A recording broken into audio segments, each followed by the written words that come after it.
सबसे प्यारी है, माँ तू जग में न्यारी है। माँ तू सबसे प्यारी है, माँ तू जग में न्यारी है। अपने आंचल में रखना, अपने आंचल में रखना, हमें वरदानों से भरना। माँ तू सबसे प्यारी है, माँ तू जग में न्यारी है। माँ तू सबसे प्यारी है, माँ तू जग में न्यारी है। पिता, पुत्र और पवित्र आत्मा के नाम पर आमीन। आप सबों को जय यीशु। आज का क्लास फिर से मैं बच्चों के लिए ही ले रहा हूं। अनेकों ऐसा बच्चे हैं जिनका उम्र टहलते जा रहे हैं, कोई 35 साल का, कोई 40 साल का। मुझे ऐसे अनेकों बच्चे कांटेक्ट में रहते हैं, प्रार्थना मांगते हैं। कई बच्चे रोते हैं। किस कारण है मालूम है? विवाह करना चाहते हैं लेकिन विवाह नहीं हो पा रहा है। उपयुक्त जीवन साथी प्रभु देने का वादा तो किया, उत्पत्ति ग्रंथ अध्याय 2 वाक्य 18 के अंदर, लेकिन उपयुक्त जीवन साथी नहीं मिल रहा है। विवाह में बाधा है, विवाह नहीं हो पा रहा है। इसलिए चिंतित, रोते हुए, हताश, निराश ऐसे अनेकों बेटियां, बेटे लोग फोन करते हैं, प्रार्थना मांगते हैं। और मैं रोज प्रार्थना भी करता हूं ऐसे बच्चों के लिए, अविवाहितों के बच्चों का विवाह हो, जो बेरोजगार बच्चे हैं उनको नौकरी मिले, इस प्रकार का। मैं इससे पूर्व में भी विवाह के विषय में एक क्लास डाला था, विवाह का ABCD बोल करके कुछ बातें बता करके दिया था। उपदेश ग्रंथ उसके अध्याय 3 वाक्य 1 से अगर हम पढ़ेंगे, वहां पर लिखा हुआ है, पृथ्वी पर हर बात का अपना वक्त और हर काम का अपना समय होता है। इस पृथ्वी पर हर बात का, हर काम का प्रभु ने एक समय निर्धारित किया है। और आगे लिखा हुआ है, प्रसव करने का एक समय है, मरने का एक समय है, रोंपने का एक समय है, पौधा उखाड़ने का एक समय है, मारने का एक समय है, स्वस्थ करने का एक समय है। हर चीज का एक समय है। जब रोंपने के समय पर अगर रोंपा नहीं गया, जो खेतीबाड़ी करने वालों को मालूम है, समय पर नहीं रोंपा, उस वर्ष का खेती बर्बाद हो जाएगा। समय पर हर चीज करना इसलिए जरूरी है। एक किसान को मालूम है कब हमें जमीन तैयार करना है, कब हमें उसमें पानी डालना है, कब हमें खाद डालना, कब हमें बीज डालना। यह समय पर करता है, तब अच्छा पैदावार आता है। बाइबल ये सिखाता है सबका एक समय है। मैं जब विवाह का ABCD सिखाया, इसमें सबसे पहले जो ये विवाह का एज फैक्टर है, उम्र सबसे पहला वही है। ABCD के अंदर उम्र, एज, विवाह का एक उम्र है। जैसे सरकार ने बोला है 18 साल लड़की का और 21 साल लड़कों का होना चाहिए करके एक नियम बनाया हुआ है, उससे पहले ना हो, क्योंकि शरीर तैयार होने में और बच्चों के एजुकेशन, ये सब देख करके इस प्रकार का एक नियम सरकार ने बनाया।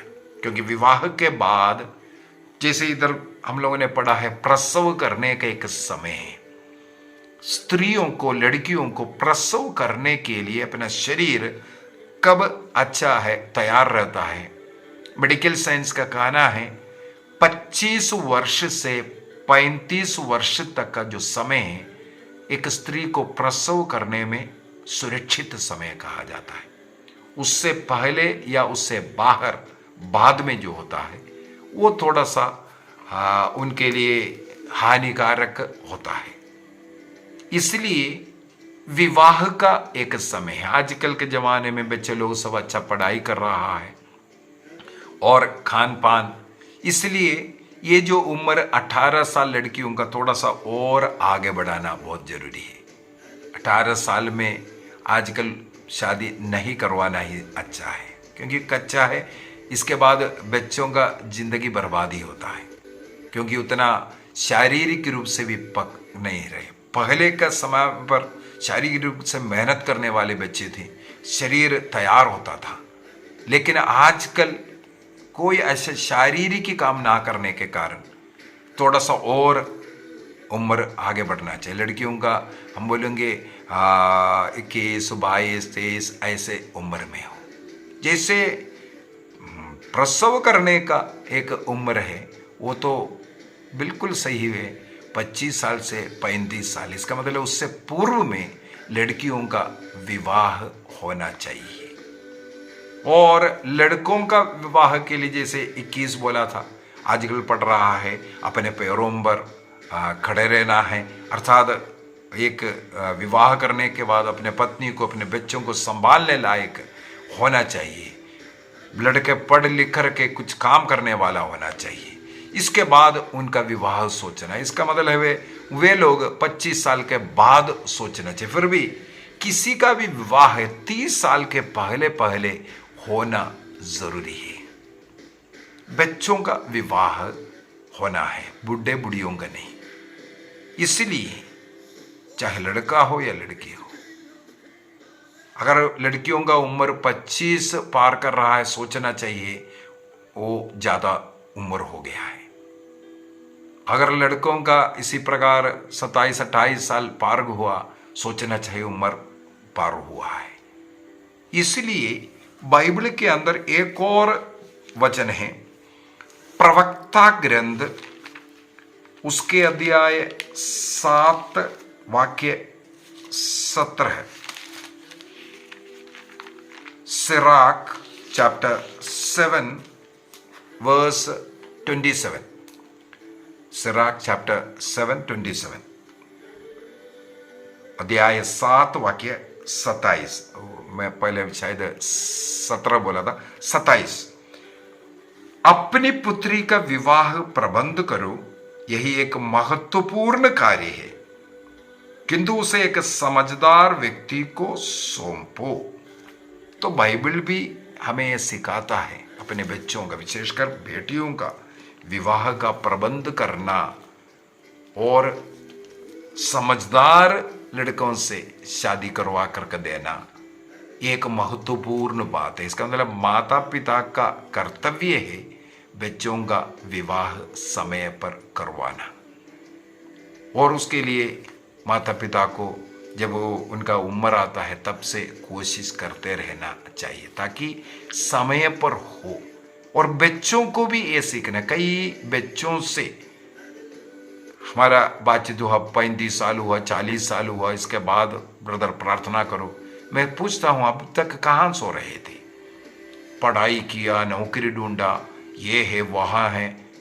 पढ़ाई का भी एक उम्र है, पढ़ाई का भी एक समय है। चाहे कितना भी ग्रेजुएशन पोस्ट ग्रेजुएशन भी करें, मेरे विचार में 24 साल के पहले पहले ये सब पूर्ण कर सकता है। 24 साल के पहले पूरा पोस्ट ग्रेजुएशन तक कर सकता है। इसका मतलब पढ़ाई के समय पर पढ़ाई नहीं किया, उनका पढ़ाई पर करते जा रहे। इसके बाद कई लोगों का है कंपटीशन के लिए तैयारी करते रहते हैं अनेकों वर्षों तक। ये एक गलत डायलॉग है। किसी भी बच्चे से पूछो क्या कर रहा है? तैयारी कर रहा है। किस चीज का तैयारी कर रहा है? शादी का तैयारी करो ना। उम्र निकलते जा रहा है वो नहीं। पढ़ाई के समय पर मेहनत की नहीं किया, पढ़ाई नहीं किया, इस कारण नौकरी नहीं मिल पा रहा है।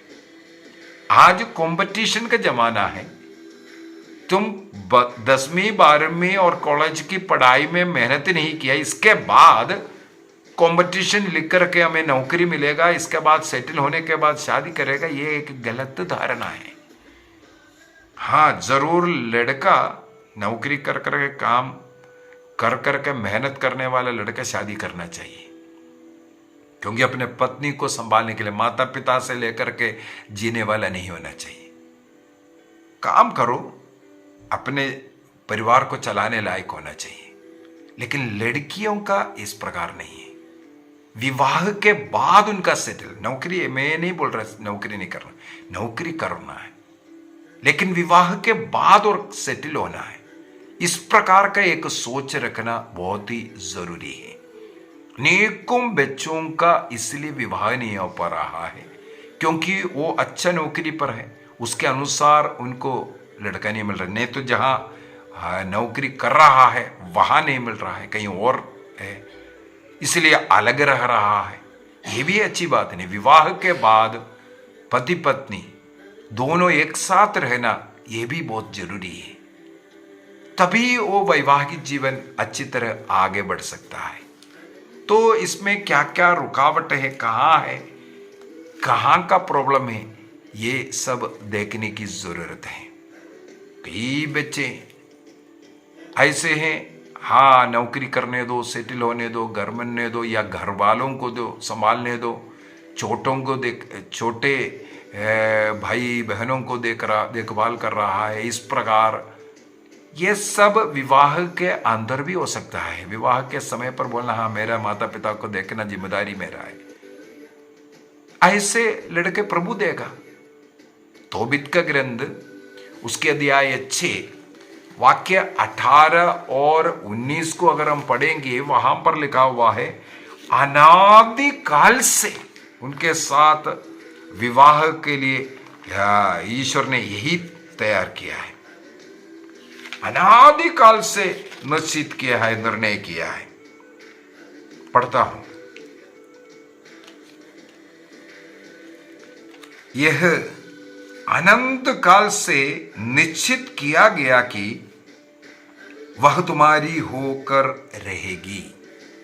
किसके साथ किसका विवाह होना है वो ईश्वर ने अनादिकाल से निश्चित किया, हमारे जन्म से पूर्व में निश्चित करके रखा है। और तोबित का ग्रंथ अध्याय 7 वाक्य 11 के अंदर, तोबित चैप्टर 7 वर्स 11 के अंदर लिखा है, विवाह स्वर्ग में निश्चित करता है, ईश्वर निश्चित करता है, अनादिकाल से निश्चित किया हुआ है किसके साथ किसका विवाह होना है। तो हमें प्रभु से प्रार्थना करना है। और आगे जब तोबिया ने रफाएल की, स्वर्गदूत रफाएल की इन बातों को जान लिया कि उनकी बहन अर्थात उनके रिश्तेदार में ही विवाह होता है, इसलिए बहन लिखा है, और उसके पिता के कुटुंब की है, तो वह उसको बहुत प्यार करने लगा और उसका हृदय उसके प्रति आकर्षित हुआ। तो हमें प्रार्थना करना, प्रभु आपने जिसको मेरे लिए दिया है, निश्चित किया है, उसका हृदय मेरी ओर आकर्षित हो जाए और वे मुझे पसंद करे और विवाह हो पाए। और अध्याय 8 के अंदर तोबियस एक प्रार्थना करते हैं। उनका विवाह सारा के साथ हुआ, इसके बाद वो एक प्रार्थना करते हैं। अध्याय 8 वाक्य 6, तोबित चैप्टर 8 वर्स 6, तुमने आदम की सृष्टि की और उसे स्थायी सहयोगिनी के रूप में हेवा प्रदान किया। इसका मतलब एक पुरुष की सृष्टि किया, तब ईश्वर ने निश्चित किया उसके लिए एक स्थायी मीन्स परमानेंट, आधी रास्ता में छोड़ करके जाने के लिए नहीं, बॉयफ्रेंड गर्लफ्रेंड जैसे घूमने के लिए नहीं। ईश्वर ने एक व्यक्ति को निश्चित किया है, उसके साथ हमारा विवाह होना जरूरी है। इसके बाद तोबिया प्रार्थना करते हैं, उन दोनों से मानव जाति की उत्पत्ति हुई है। ईश्वर ने ही कहा, मैं तुम्हारे लिए जो उत्पत्ति ग्रंथ अध्याय 2 वाक्य 18 के अंदर, मनुष्य अकेला रहना अच्छी बात नहीं है, इसीलिए उसके लिए एक उपयुक्त जीवन साथी का सृष्टि करने के विषय में, उपयुक्त साथी को प्रभु ने सृष्टि किया है। तो हमें प्रार्थना करना है, प्रभु से मांगना है, और समय पर यह सब करना है। प्रार्थना के द्वारा प्रभु से मांगे, अपने बेटी का वर कौन है उसे प्रभु दे।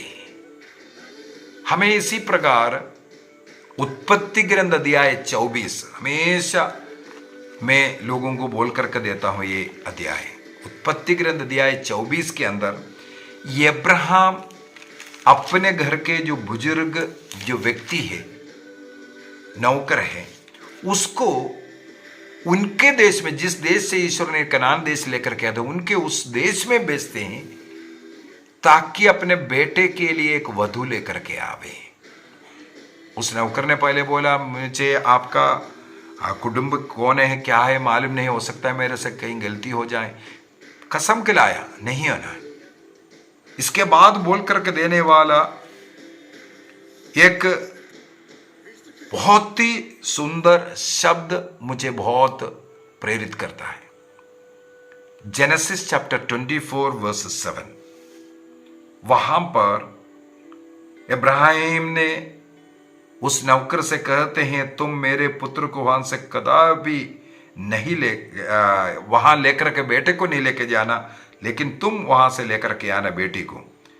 प्रभु आकाश और पृथ्वी के ईश्वर ने मुझे मेरे पिता के घर और मेरे कुटुंब के देश से निकाला और शपथ लेकर मुझसे कहा कि वह यह देश मेरे वंशजों को प्रदान करेगा। ईश्वर के उस वचन पर अब्राहम विश्वास किया। जिस देश से निकाल करके आया और जिस देश में उन्हें रखा है, उस देश में आने वाले पीढ़ी को देने के विषय में वही प्रभु, जो प्रभु मुझे यहां लेकर के आया, वही प्रभु तुम्हारे साथ अपना दूध भेजेगा, जिससे तुम वहां से मेरे लिए, मेरे पुत्र के लिए पत्नी ला सको। कौन मदद करेगा? ईश्वर मदद करेगा, स्वर्गदूत को भेजेगा। हमें मालूम है तोबित का ग्रंथ के अंदर तोबिया और सारा दोनों प्रार्थना करते हैं। उनकी प्रार्थना सुन करके ईश्वर ने रफाएल स्वर्गदूत को भेजा तोबित के बेटे का, तोबिया का विवाह सारा से होने के लिए। सारा उससे पूर्व में 7 बार विवाह हुआ, पहली रात को ही उनके पति मरते हैं, क्योंकि ईश्वर ने निर्धारित जो युवक वो नहीं था। और हम देखते हैं तोबिया के साथ उनका विवाह हो रहा है, बुढ़ापे तक वे लोग एक साथ जिए। पुत्र, उनके पुत्रों को, उनके बच्चों को सब देखने का उन्हें मौका मिला। तो किसके द्वारा? वहां पर रफाएल स्वर्गदूत को ईश्वर ने भेजा इनकी प्रार्थना सुन करके। हमें भी यही प्रार्थना करना है। उपवास कीजिए, प्रार्थना कीजिए, प्रभु का सामने गिड़गिड़ाइए। प्रार्थना करना, चिंता करने से, रोने से कोई फायदा नहीं। प्रार्थना कीजिए, प्रभु आपके लिए जीवन साथी देगा। वो समय पर ढूंढने की भी इसलिए जरूरत है, प्रभु उन्हें भेजेगा। हम मानुषिक रूप से सोच करके अनेकों बार प्रभु जिसे भेजता है उन्हें हम ठुकराते हैं। हम कई स्वप्न देखते हैं, हो सकता है उस स्वप्न का राजकुमार नहीं है बोल करके। ईश्वर ने हो सकता है आपके स्वप्न के राजकुमार को नहीं भेजा।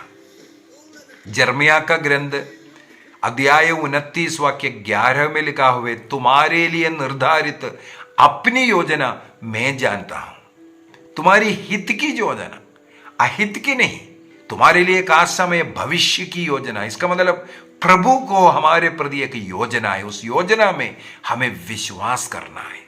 प्रभु की इच्छा हमारे परिवार में, हमारे जीवन में पूरा होने के लिए हमें समर्पित करना जरूरी है। इसलिए उम्र निकलने के पूर्व में विवाह हो। बच्चों का विवाह 30 साल के पहले पहले पक्का होना है। लड़कियों का विवाह 25 साल का और लड़कों का विवाह 28-30 साल के पहले पहले होना चाहिए। इसके बाद हम सोचना चाहिए ओवरेज हो चुका है। हमें अपने घर के सभी बच्चों को समर्पित करना है। अभी क्या कारण है उनका विवाह ना होने का? क्या हम नहीं ढूंढ रहे हैं या बच्चे नहीं मान रहा है? प्रभु के हाथ में दीजिए बच्चों का मन परिवर्तन के लिए, उनका हृदय जैसे तोबित अध्याय 6 वाक्य 19 के द्वारा उनका हृदय एक दूसरे में आकर्षित हो जाए, उनके मन में वो इच्छा आवे। हमें इसके लिए प्रार्थना करने की जरूरत है। रोसरी जपना शुरू कीजिए। मैं कई बार बोल करके दिया, ये पूर्ण एक संपूर्ण रोसरी, 4 रोसरी, बाइबल पढ़ना। कई बच्चे बोलते हैं हम कर रहा है, इसके बाद भी नहीं हो रहा है। एक तो जीवन में परिवर्तन कर लीजिए भाई, परिवर्तन होना, एक विश्वास ये भी लाना है। प्रार्थना का मतलब ये है, विश्वास होना भी जरूरी है। विश्वास करते हुए, निराश ना होते हुए, प्रभु को धन्यवाद देते हुए, स्तुति करते हुए प्रार्थना कीजिए। इन 4 रोसरी में ऐसे ऐसे बच्चों के लिए प्रार्थना कीजिए, अन्य लोगों के लिए मध्यस्थ प्रार्थना करने के लिए एक संपूर्ण रोसरी। सबसे पहले आनंद का भेद, इसके बाद प्रकाश का भेद, इसके बाद दुख का भेद, इसके बाद महिमा का भेद। केवल विवाह के लिए या केवल बच्चे होने के लिए या केवल नौकरी मिलने के लिए नहीं, अपने जीवन प्रभु के साथ निरंतर प्रार्थना करते रहने का एक तरीका है। बाइबल को रोज पढ़ने का, एक अच्छा पवित्र जीवन जीने का। अच्छा पाप स्वीकार कीजिए, जीवन में किए हुए गलतियों को स्वीकार कीजिए, उसमें सुधार लाइए, जो गलतियों को छोड़ दीजिए, एक नया जीवन जीने का निर्णय करें। आइए हम अपनी आंखें बंद करें, ऐसे युवक युवतियों के लिए प्रार्थना करें जिनका विवाह नहीं हो रहा है, बाधाएं हो रहा है। स्वर्गदूत रफाएल को भेजकर प्रभु हमारे बच्चों का विवाह जल्दी से जल्दी हो गए। प्रार्थना कीजिए, प्रभु से विनती कीजिए। ऐसे हजारों बच्चों के लिए प्रार्थना करें जिनका उम्र 30, 35, 40 हो चुका है, विवाह नहीं हो रहा है। प्रभु से विनती करें उनके लिए सुयोग्य जीवन साथी मिले। जिस प्रकार अब्राहम ने अपने नौकर को भेजा, वो नौकर उस देश जाकर के प्रार्थना किया, तब रेबेका आते हैं, चिन्ह मांगा प्रार्थना के द्वारा। उसी क्षण ईश्वर रेबेका को वहां भेजा। ईश्वर देगा, विश्वास कीजिए। अपने बच्चों का विवाह समय पर हो, निर्णय कीजिए।